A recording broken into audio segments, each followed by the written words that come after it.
日本時間31日、ドジャースの佐々木朗希が今季4勝目をかけて先発し、6回途中1失点でマウンドを降りました。この日の佐々木は初回から直球が160キロを超えるなど、力強い投球を披露。球場のファンもその投球に立ち上がって拍手を送る場面がありました。また試合中には、地元実況がデーブ・ロバーツ監督の佐々木はどんなことがあっても逃げないという発言に触れ、その背景を解説しました。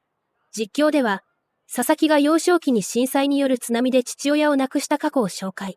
その大きな喪失を乗り越え、野球を心の支えにしながら現在の舞台まで歩んできた経緯が伝えられました。これらの模様を日本語字幕付きでご紹介します。During this current run, Nomar, the Dodgers' best player, Shohei Ohtani, is also the best player in the world. And he's been on an offensive tear, showing why he is the best player in the world. Well, early on, people were concerned, like, what's going on with Ohtani? Is it the fact that he's pitching now? Is that changing everything? Why his offense? And we were saying that he doesn't heat up till like May. When the weather heats up, he heats up. I mean, I know what that feels like. I played in a place where it was really cold. So once the weather started getting better, you start feeling good at the plate. And boy, Shohei has been heating up, swinging the bat well his last 14 games. I mean, hitting over 400, just really impressive, driving in runs, just doing all the little things. Oh, and by the way, yeah, he is a stud on the mound as well. He's a pitcher, and boy, he looks like a Cy Young out there. Yeah, John, I guess we'll add also the best player ever, right? Because, I mean, that's what he has shown. And the thing I love about Shohei is that he never strays away from who he is. You know, a lot of times I've been around other guys and they start thinking a little bit, oh, should I take this pitch? Oh, should I change this? Should I change that? I feel like he's never strayed away from who he is. He's going to look bad sometimes. Yeah, he gets fooled. We all get fooled as hitters, right? But he stays confident. He stays, you know what? You're going to make a mistake eventually. And guess what? Even when you don't make a mistake, I can get singles and doubles off your, pitches on the corner, right? When you're pitching me tough. And he's a confident guy with 2 strikes. So he's just an all-around good hitter, with power. And yeah, like Nomar said, he also pitches pretty well too. 6 no-hit innings, I think, in his last start. And yet you could see frustration on his face because he's such a perfectionist on the mound and also in the batter's box. And he's been awfully good doing both, especially the last few weeks here at Uniqlo Field at Dodger Stadium. Well, as we speak, the Spurs and Thunder are playing Game 7 of the Western Conference Finals. Spurs are up 3 at the half. The winner will advance to play the New York Knicks for the NBA championship. But we know this. Game 7s are the best thing in all of sports. We saw that November 1st last year when the Dodgers beat the Blue Jays. So in the spirit of Game 7s, James, we're going to have a little fun here. Let's say the Dodgers were playing Game 7 tonight. Make a case for Shohei Ohtani to be the starter for Game 7. Yeah, I mean, my case for him is obviously what he's done this year, a sub-1 ERA. And I really feel like Game 7 left a bad taste in his mouth from the pitching perspective, right? Gave up the big home run to Bichette. So I really feel like he really wants his get back. We've seen it this year. He's got Cy Young on the mind right now, as long as he can keep giving us innings, which he has been. So that's really my case for him. He's got, electric stuff. He's, top 3 pitcher stuff out there. And I just really feel like he is the guy that I want out there to get Game 7. He was making last year's start on short rest. Nomar, you get a chance to make a case for Yoshinobu Yamamoto. This shouldn't be difficult. He was World Series MVP, John, and rightly so. I mean, we've seen Yoshi pitch in big games since he's put in that Dodger. He pitched in big games over there in Japan. So nothing phases him. He seems to even get better the bigger the occasion. I remember the first time when they were Dodgers were going to Yankee Stadium, like, oh, here's a real big test for him. And he shut them down and it was like nothing. And then we saw it in the postseason. We saw it in the World Series last year, all the way to taking it to pitch in back-to-back days. Say, listen, we are winning this.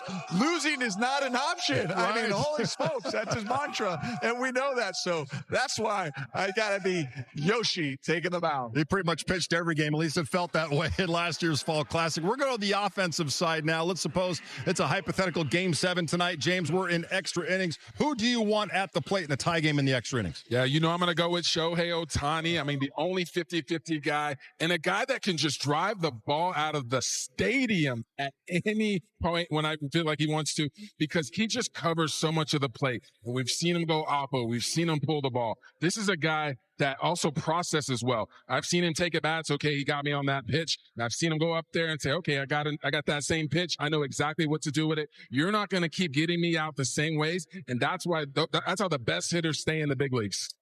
Dave Roberts has continued to say that one of the things that's impressed him about Sasaki is that he doesn't run from challenges, that he's proved himself already doing that, the way he bounced back last year, came back to pitch in the postseason. And no kind of adversity that he goes through on a baseball field is ever going to come close to what he went through as a kid. And so when you see him continue to bounce back like this is really no big deal. Starts the first out of the fifth. When Roki was in third grade, he's at school. It's a Friday afternoon. The walls started to shake. There's an earthquake.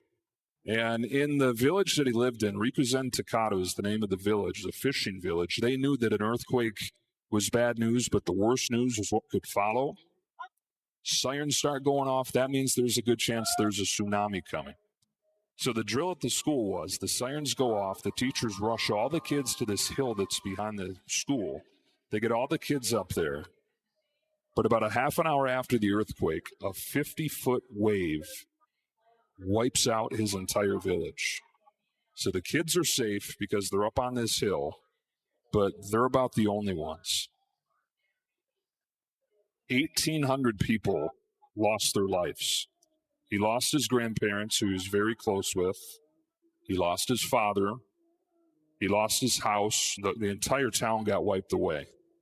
So he loses everything, right? I mean, he loses everything that every kid has. Strikes out Ryomuto. 2 gone in the fifth. Nothing left of the town. Mom has no choice but to move him and his brothers. So they move.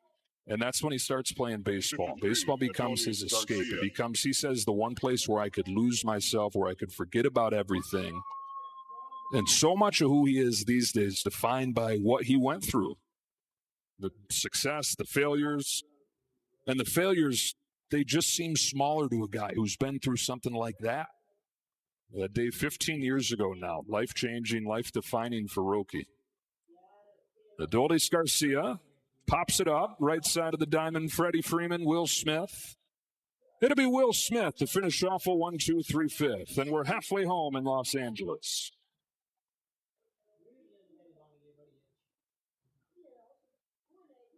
Shohei Ohtani hit a leadoff home run, pitched 6+ innings, finished with no hits allowed. No other MLB player in the modern era has accomplished both feats over the course of his entire career, same game or not. I realize exhausting for some people when we sit here and we say Shohei and everybody rolls their eyes because they realize that quickly means that we're going to be talking about Shohei yet again. I don't think you can talk about Shohei enough, Caroline. It's just beyond any doubt at this point that he's the single greatest baseball player I'll ever see in my life, and whatever praise we're giving him, he deserves more. And after the game, he talked about how disappointed he was in his performance because he walked 4 batters. He struck out 12 and hit a leadoff home run. Like, he's doing things. It feels like every night that he's out there on the mound. Feels like every week we have a new Shohei did something that nobody has ever done in the history of baseball. Or Shohei just did something that hasn't been done since Babe Ruth did it. So he's not just changing the history books in Major League Baseball. He's breaking all of our brains in the process. Because it is really just, frankly, so difficult for me to conceptualize how good Shohei Ohtani is at everything. How consistent Shohei Ohtani has been really throughout the entirety of his career. I do think we take it for granted. Because the fact that Shohei Ohtani continues to do things that we've never seen done in the history of this sport, and that's a long history. Baseball's been around. We're not talking about it enough. If it's the leadoff story on SportsCenter, we're not talking about it enough. And Fitzy, I really wish that I did have this new, fresh, never been heard before kind of take when it comes to Shohei Ohtani. But all I can say is we are watching history. We will be telling our kids and our grandkids and our great-grandkids about how we got to watch Shohei Ohtani, about how we got to witness one of the, if not the greatest baseball players in the history of the sport of baseball. I wish I had something new to offer up. But at the end of the day, all that can really be said about Shohei Ohtani is There's no word in the English language that accurately encapsulates Shohei Ohtani's greatness. And it is simply just a privilege to watch him. You know, the kids out there, they're going to say, oh, she's glazing him. So be it. He deserves it. Shohei Ohtani has very much so deserved every amount of praise that has been heaped upon him. He's terrifying for every other team in baseball, and he is a privilege for every fan of this sport. At some point, it's no longer just a conversation of Shohei greatness in baseball, and it's just a conversation of Shohei greatness. Because if you want to talk about who's the greatest quarterback of all time, we can talk about Tom Brady. I think many people would say Tom Brady. But there's also a whole generation that would say, well, Joe Montana never lost a Super Bowl. Then there's a whole generation older than that that's going to talk about other quarterbacks most of us don't remember, right? Like, and now there's a new generation that's already saying, well, could Mahomes be the next Brady? Whenever we talk about the greatest quarterbacks of all time, there are multiple quarterbacks in the same bucket to at least pick out, have a debate about, have a conversation. When you talk about the greatest NBA players of all time, LeBron versus MJ is a debate for a reason. All we have to do is say LeBron versus MJ and everybody loses their mind, because there's a whole group of people that will never feel the same about LeBron that they do about Michael Jordan, and vice versa. And then there's the accomplished other players to put into the same bucket of the greatest of all time conversations. I don't think you can find anybody that even belongs in the same bucket as what Shohei's doing, because he's doing it at two different positions at the same time. Because he's generational at two different things at the same time. Because he's the best we're going to see at two different things at the same time. I don't think this is any longer just a conversation about, is Shohei the best baseball player? I think this is now a question of, is Shohei the most dominant athlete in his sport that we will ever see?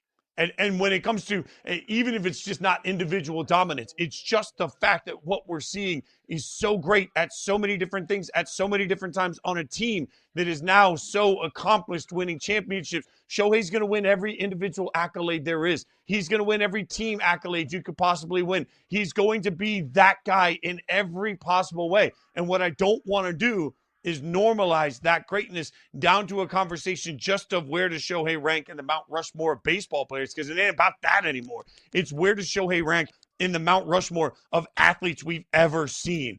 And I think it's clear that Shohei is on that mountain. Shohei's sculpture can be done. You can debate everybody else you want to debate. I don't know how the hell you debate. If you're debating individual greatness, individual dominance, individual records, if you're debating memories that will last generations, if you're debating the conversation piece we'll have for generations, all of those debates, Shohei's at the top. I no matter how much we talk about Shohei, we are underselling how much, to me, Shohei Ohtani means to baseball, but also how much Shohei means to pop culture, how much Shohei means to culture around the world, and how much Shohei just means to athletic greatness right now. I don't think anybody living or dead has ever done what Shohei is doing to baseball right now. Which is why, or one of the reasons why, I kind of roll my eyes at the MLB salary cap, salary floor conversation. Because a big reason why the salary cap conversation has even started is not only just owners that don't want to spend a bunch of money, but it's because the Los Angeles Dodgers have the ability to spend more than anybody else in the league, and they have now become the big bad Dodgers because of it. You know, you win back-to-back championships, and all of a sudden everyone wants the rules changed. And look, the Dodgers have paid everyone more than anyone else can pay, right? We just saw them win a championship and they were like, we just want to pay Kyle Tucker just for funsies. And they did, and they outbid the Mets in the process. So I understand that the spending and the money is a big part of this. But also, I roll my eyes because how much of it is the money and how much of it is the Dodgers have Shohei and you don't. And I understand that the clapback to that could be, well, I mean, the Angels had Shohei and they, didn't even make the postseason. I get that. I think that's more of just the Angels being an abject disaster, more of a disaster than Shohei could ever pull them out of than it is any, knock against Shohei Ohtani. Because if we want to talk about how Shohei is one of the greatest baseball players in the history of the sport, is the most valuable player in Major League Baseball, consistently breaks records and rewrites history books, Well, then I think we have to keep that into consideration when we talk about the Dodgers and about what the Dodgers have now been for baseball over the last couple of years. The Dodgers are ruining baseball because of their spending. Sure, okay. But also, the Dodgers have the best player on the planet. And there's no amount of salary cap or salary floor that's going to change that.